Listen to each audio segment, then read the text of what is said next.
Okay, here's an example of an inequality that has decimals in it.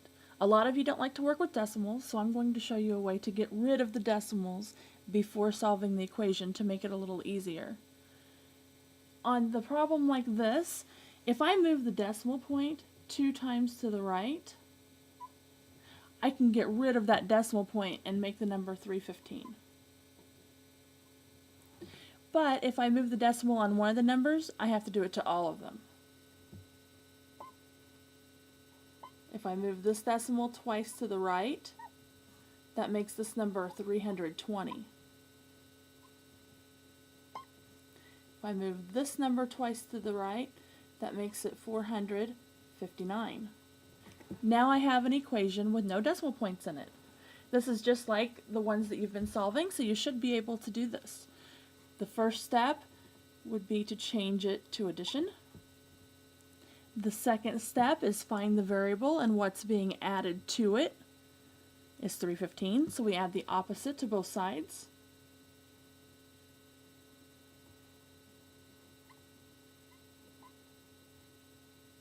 We need to simplify this step out, so the 315s cancel. Negative 315 plus positive 315 is 0, so we can cross those off.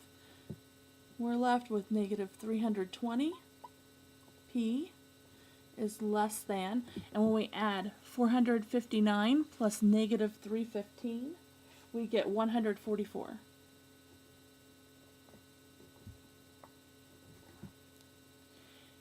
Then the next step, which is the fourth step on my list, is to get rid of any multiplication. So if you look, find the variable. Negative 320 is being multiplied to it, so to multiply by the reciprocal, 1 over negative 320.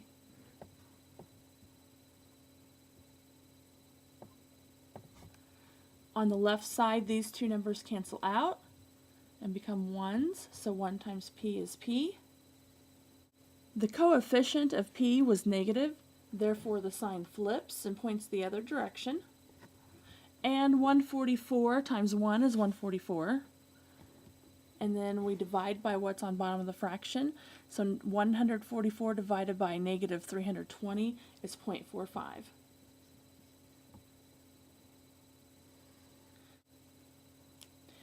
We get the same answer whether we clear the decimals or not. So clearing the decimals might make it a little bit easier if you want to do that first. All you have to do is move the decimal as long as you do it the same number of times on all the numbers in the problem. Okay, I have an equation here that has a lot of fractions in it, and I know how much you guys love working with fractions, but I'm going to show you a way that we can clear all those fractions out of there and then solve the equation without any fractions in it. What you need to do first is look at all the denominators in the problem. I have a 5, a 6, and a 2. If I can find a common denominator for all the fractions, I can multiply it by that number and clear them out.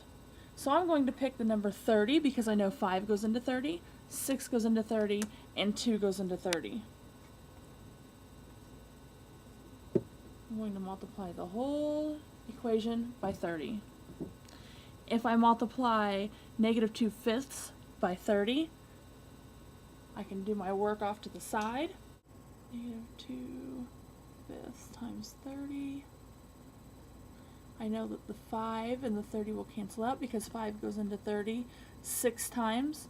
So negative 2 times 6 is negative 12.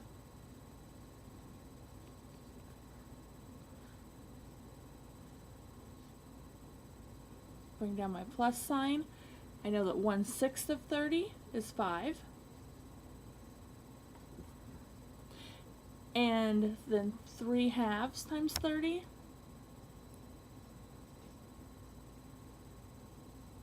I'm going to put a 1 under that. 2 goes in there 15 times, so 3 times 15 is 45. Oops, equals. Now I have a new equation that has no fractions in it. And this is one that it looks a little bit easier to solve than the one that I started with. So you just follow the same steps. Remember to find the variable, and if something's being added to it, add the opposite to both sides. So I'm going to add negative 5 to both sides. On the left, the 5's cancel out, and I'm left with negative 12m. Drop your equal sign down, and 45 plus negative 5 is 40.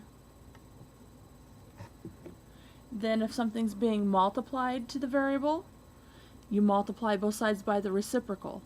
And the variable is being multiplied by negative 12, so I multiply it by the reciprocal of that, which is 1 over negative 12. On the left side, the 12's cancel out, and I'm left with m. Drop your equal sign down, and I know that 40 times 1 is 40, divided by negative 12 is 3.3 repeating negative. That's your answer. Put a box around it.